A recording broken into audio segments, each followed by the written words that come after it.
నిన్నెప్పుడైతే పెళ్లి చేసుకున్నానో అప్పుడే నా పరిస్థితి దారుణంగా తయారైపోయింది. మీరు ఇలా తయారవడానికి కారణం నేనా, లేకపోతే ఆ భార్గవి గురించి ఆలోచిస్తూ ఇలా పచ్చి తాగుపోతలా తయారవుతున్నారా? మీరంతా సమస్యలు సృష్టించేవాళ్లే గాని పరిష్కరించేవాళ్ళు కాదన్నయ్య. భార్గవి ఏం చేసిందో తెలుసా? నా ప్రేమను కాదని నా భార్య స్థానాన్ని కూడా వదులుకొని మరో వ్యక్తితో సంబంధం కలుపుకొని ఆయన బిడ్డకు తల్లిగా మారింది. నేను నమ్మనన్నయ్య. నువ్వు వేరే ఎవరి గురించైనా చెప్పు, నమ్ముతాను. కానీ భార్గవి వదిన అలా చేసిందంటే మాత్రం నేను నమ్మనన్నయ్య. అనవసరంగా రాజేంద్రకి సహాయం చేసి నాకు శత్రువు కాకు. మా అన్నయ్య ఎంత బాధపడుతున్నాడో తెలుసా? ఏడుస్తున్నాడు వదిన. పైగా అవినాష్ గారితో నీకు అక్రమ సంబంధం ఉందని చెప్పేవట.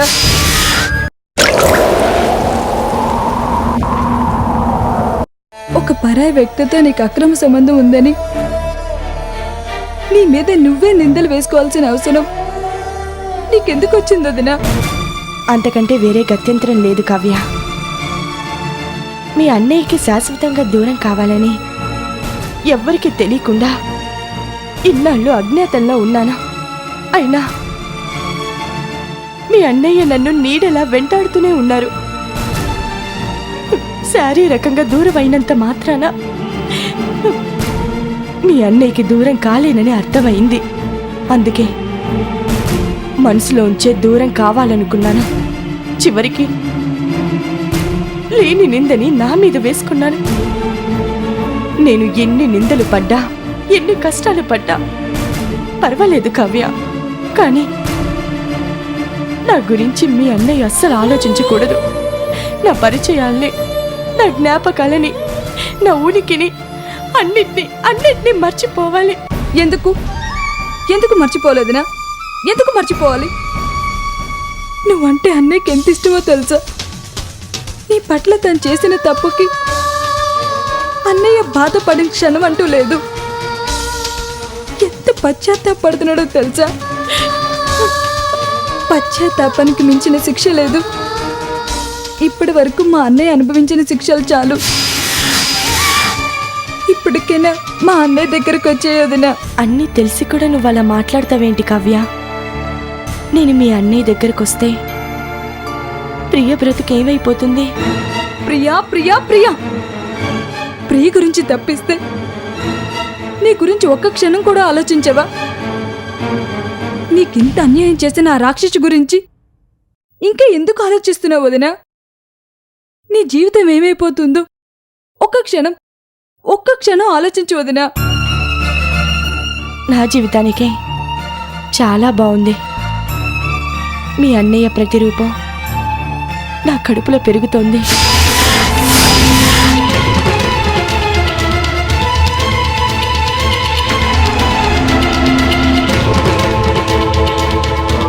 ప్రస్తుతానికి పుట్టబోయే బిడ్డ మీదే అన్ని ఆశలు పెట్టుకొని బ్రతుకుతున్నాను. ఏమన్నా వదినా? నీ కడుపులో బిడ్డ పెరుగుతుందా? మరి అప్పుడు నువ్వు అబార్షన్ చేయించుకున్నావు అని చెప్పావు.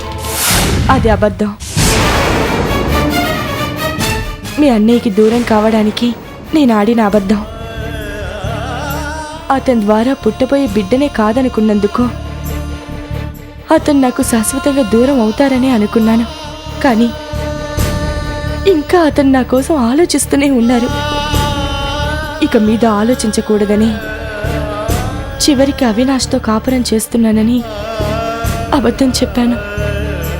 నువ్వు చాలా తప్పు చేస్తున్నావు వదినా. త్యాగానికేనో ఒక హద్దు ఉంటుంది.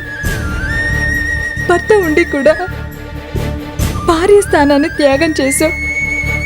కడుపులో బిడ్డ ఉండి కూడా తల్లి స్థానాన్ని త్యాగం చేస్తున్నావు. అందరిలాగే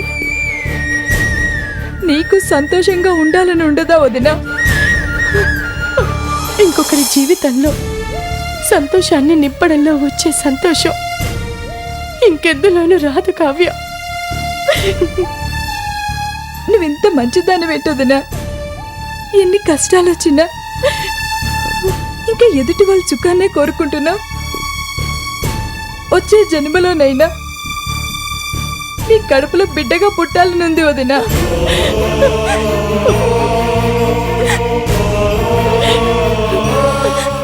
ఇప్పుడు కూడా నువ్వు నా బిడ్డవే కదమ్మా. ఆ నమ్మకంతోనే నీకు అన్ని విషయాలు చెప్పాను. ఇప్పుడు నువ్వు నాకు మాటిస్తావా? ఇప్పుడు నేను నీతో చెప్పిన నిజాలన్నీ ఎప్పటికీ మన మధ్య ఉండిపోవాలి.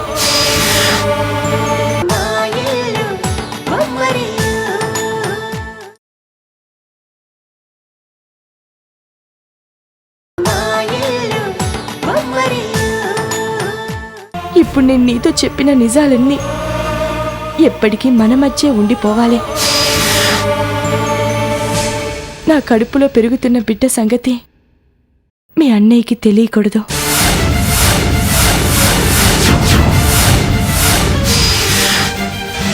అసలు నేను ఇక్కడున్న విషయం మా బాబాయికి తెలియకూడదు. అన్నిటికంటే ముఖ్య విషయం, నాకు అవినాష్కి మధ్య అక్రమ సంబంధం ఉందన్న మీ అన్నయ్య అనుమానాన్ని నువ్వు నిజం చెయ్యాలి.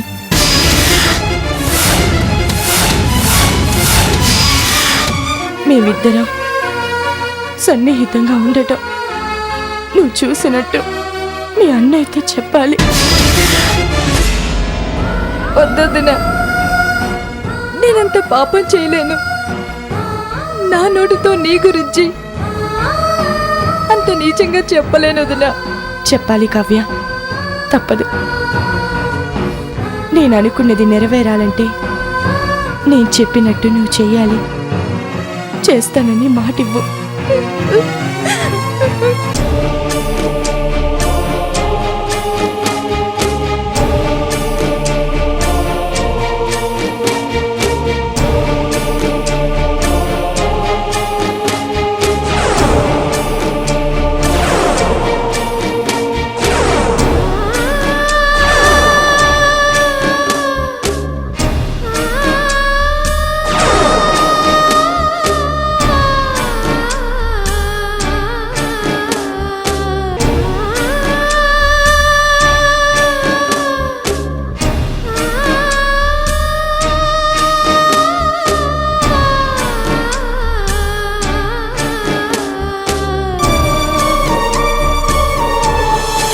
సరే వదినా, నీకోసం నువ్వు చెప్పినట్లే చేస్తాను. ప్రతిఫలంగా నువ్వు నాకు వరమిస్తావా? నాకెప్పుడైనా నిన్ను చూడాలనిపిస్తే నీ దగ్గరికి రానిస్తావా? తల్లి దగ్గరికి రావాలంటే బిడ్డకి అనుమతి కావాలా? నీకెప్పుడు నన్ను చూడాలనిపిస్తే అప్పుడే వచ్చే. ఇప్పటికే నువ్వు వచ్చి చాలాసేపు అయింది. ఇంట్లో నీకోసం ఎదురు చూస్తూ ఉంటారు. ఇక వెళ్ళు. వస్తాను వదినా.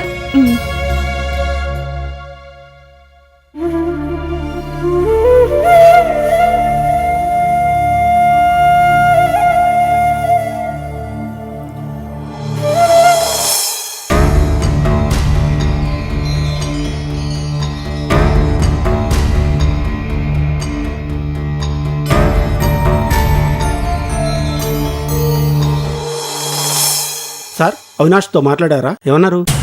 వాడు ఒళ్ళు కొవ్వెక్కి బాగా కొట్టుకుంటున్నాడురా. రాజేంద్రని సపోర్ట్ చేస్తూ తెగరెచ్చిపోతున్నాడు. ఈ ఒక్క ప్రాజెక్టే కాదు, ఇక ముందు రాబోయే ప్రాజెక్టులన్నీ ఆ రాజేంద్రకే ఇస్తాడట. అదేంటి సార్ అలా మాట్లాడుతున్నారు? ప్రాజెక్టు మనకే ఇస్తాను హామీ ఇచ్చాడు కదా. అయినా ఇంతకుముందు మీకు ఎంతో సపోర్ట్గా మాట్లాడేవాడు. ఇప్పుడు ఆ రాజేంద్రకి ఎందుకు సపోర్ట్ చేస్తున్నాడు? పోయే కాలం వస్తే అన్నీ ఇలాంటి బుద్ధులే పుడుతుంటాయి. ఈ హరినాథ్తో పెట్టుకుంటే ఆయుష్ తీరిపోతుందని సంగతి వాడికి తెలియదు. లేకపోతే నాకు ప్రాజెక్ట్ ఇస్తానని చెప్పి నా బద్ధశత్రు రాజేంద్రకి ఇస్తాడా? రాజేంద్రని నడి రోడ్డు మీద నిలబెట్టాలన్న నా కోరికని కలగా మిగిలేలా చేస్తాడా? వాడంతా చూడాల్సి ఉందిరా. మీరు అనవసరంగా ఆవేశపడకండి సార్. దీనంతటికీ కారణం ఆ రాజేంద్ర. ముందు నుంచి జాగ్రత్త పడమని మీకు చెప్తూనే ఉన్నాను. మీరే తేలిగ్గా తీసుకున్నారు. చేతిలో చిల్లిగవ్వ కూడా లేదు. ఆ రాజేంద్ర ఏం చేస్తాడు అన్నారు. మీరు అవినాష్ దగ్గరికి వెళ్ళి ఒత్త చేతులతో తిరిగి వస్తే ఆ రాజేంద్ర ఏకంగా అగ్రిమెంట్ కూడా చేయించుకున్నాడు. మీ కోపం మీద రాజేంద్ర మీద తీర్చుకోండి, అవినాష్ మీద కాదు. లే సుందరం, ఈరోజు అవినాష్ నా తన్న మాటలు వినుంటే ఇప్పుడు నువ్వు ఇలా మాట్లాడు. వాడేదో రాజేంద్రకి ప్రాజెక్ట్ ఇచ్చినట్టు మాట్లాడడం లేదు. నేను రాజేంద్రని దెబ్బ కొట్టాను కాబట్టి రాజేంద్రను ఉద్ధరించడానికే కంకణం కట్టుకున్నట్టు మాట్లాడుతున్నాడు. నేను రాజేంద్రని ఏదో ఒకటి చేస్తే వాడికి ఎందుకు చెప్పు? అసలు ఆ రాజేంద్ర వాడికి ఏమైనా చుట్టమా? అసలు వాడిని ఎందుకు వెనకేసుకొస్తున్నాడో నాకు అర్థం కావడం లేదు.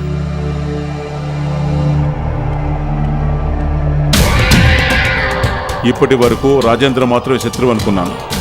ఇప్పుడు అవినాష్ కూడా నాకు శత్రువే. శుభ్రంగా వాడు కంప్యూటర్ బిజినెస్ వాడు చూసుకోకుండా నాతోనే ఛాలెంజ్ చేస్తాడు. వాడు అయిపోయాడు. సుందరం, సార్, నువ్వేం చేస్తావో నాకు తెలియదు. ఆ అవినాష్ గారి బ్యాక్గ్రౌండ్ డీటెయిల్స్ మొత్తం నాకు కావాలి. వాడిని ఏదో ఒకటి చేస్తేనే కానీ నా మనసు కుదుట పడదు. మీరేం ఆవేశపడకండి సార్. వాడి డీటెయిల్స్ కనుక్కోవటం ఎంతసేపు చీటికలో కనుక్కుంటాను. వాడి దురదృష్టం కొద్దీ మీతో పెట్టుకున్నాడు. ఇక వాడి పని అయిపోయినట్టే. వస్తాను సార్.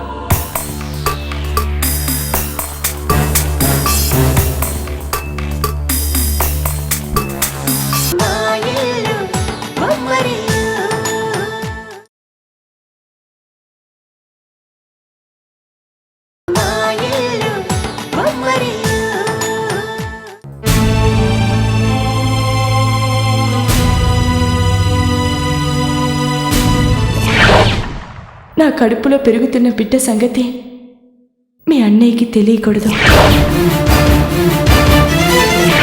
అసలు నేను ఇక్కడున్న విషయం మా బాబాయికి తెలియకూడదు. నాకు అవినాష్కి మధ్య అక్రమ సంబంధం ఉందన్న మీ అన్నయ్య అనుమానాన్ని నువ్వు నిజం చెయ్యాలి.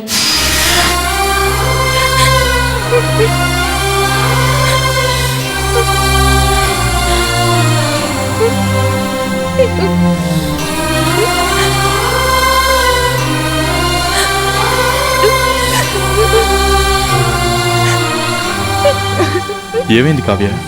ఎందుకలా ఏడుస్తున్నావు? ఎవరైనా చూస్తే బాగుండదు. ముందు కన్నీళ్ళు తుడుచుకో.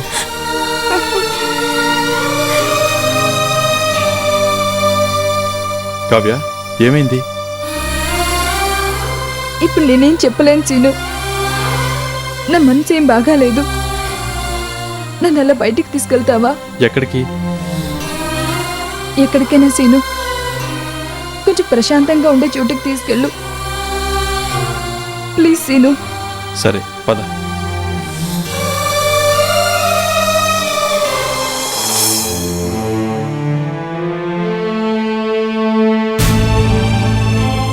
నువ్వేలా దిగులుగా ఉంటే నాకేదోలా ఉంది కావ్య. అసలు నాతో ఎప్పుడైనా బయటికి రమ్మంటే ఇంట్లో వాళ్ళు తిడతారని వచ్చేదానివి కాదు. అలాంటిది నీ అంతటి నువ్వే మనసు బాగాలేదు బయటికి తీసుకెళ్ళమని అడిగావంటే నువ్వెంత బాధలో ఉన్నావో నాకు అర్థమైంది. చెప్పు, ఏమైంది? ఎందుకు అలా ఉన్నావు? ఇంట్లో ఎవరన్నా ఏమన్నారా? లేదు సీను. ఎవరో ఏదో అంటే బాధపడే స్థితి నేను ఎప్పుడో దాటేశాను. నన్ను పుట్టుకతోనే అవిటిదాన్ని చేసిన భగవంతుడు అంతకు మించి బాధ కలిగించే పరిస్థితులు ఇంకేం కలిగించగలడు చెప్పు? నేను బాధపడుతుంది నా గురించి కాదు సీను, మా వదిని గురించి. నా చిన్నప్పటి నుంచి మా అమ్మ ఎలా ఉంటుందో నాకు తెలీదు, ఆ దేవుడు ఎలా ఉంటాడో కూడా నాకు తెలీదు. కానీ ఆ ఇద్దరిని నా వదినలో చూసుకున్నాను. ఇప్పుడు ఆ వదిన ఉన్న పరిస్థితిని చూసి తట్టుకోవడం నా వల్ల కావట్లేదు సీను. ఊరుకో కావ్య, ఊరుకో.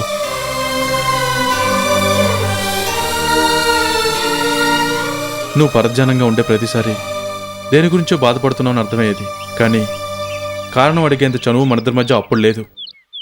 నీకు అభ్యంతరం లేకపోతే నీ బాధ ఏంటి ఇప్పుడు చెప్పు కావ్య. మనసుకు నచ్చిన వాళ్లతో పంచుకుంటే మనసులోని బాధ మాయమైపోతుందంటారు. ఇది పంచుకుంటే మాయమయ్యే బాధ కాదు సీను. అయినా ప్రస్తుతానికి నేను ఆలోచించి బాధపడుతుంది చాలు.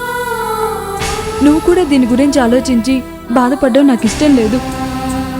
నేను నీ నుంచి కోరుకున్నది ఒక్కటే, నేను ఎప్పుడైనా బాధలో ఉన్నానని నీకు అనిపిస్తే నాకు కొంచెం ఓదార్పుని చాలు.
చేసి ఈ వాగు చూపంతా సంద్రాలపై వేగా నీటేను నాకుంది తొలి ప్రేమనా మా ఇల్లు బొమ్మరిల్లు అందాల హరివిల్లు మా ఇల్లు బొమ్మరిల్లు చల్లు చల్లు గిరిజల్లు ఆకాశాన చిరుజల్లు తుళ్ళి తుళ్ళి పదరెల్లు పక్కున నవ్వే తనకల్లు మా ఇల్లు బొమ్మరిల్లు